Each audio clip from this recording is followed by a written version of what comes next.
would argue that it's hard to think of an industry that's not benefiting or, really just embracing this ESG concept.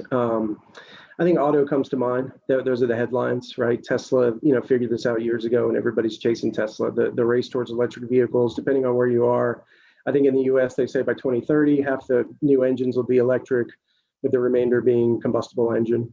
And people are jumping on board with that. It's no longer just talk. I think the performance of the vehicle, the simplicity of the parts, and the just tremendous advantages for the environment are things that people are taking seriously. And it's happening actually a lot faster than we think.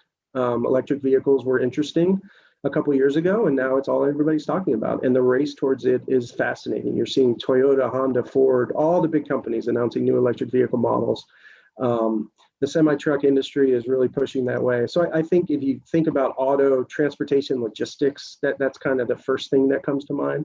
But again, there's not a sector that doesn't get involved, right? Technology is an overlay of all this. If you think of LiDAR, if you think of autonomous vehicles, this is software. Energy is obviously driving this, trying to, mine rare earth minerals, relieve our dependence on oil and gas is a huge part of this.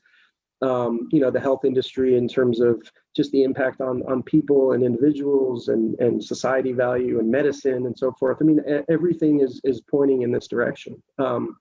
We've talked to airlines about sustainable aviation fuel, right? Which is there. It's not in enough supply, but it's something they're talking about. And again, I go back to BP, big oil, and airlines with jet fuel. I mean, they're talking about how do we fix this and how do we get better over the next 20 to 30 years.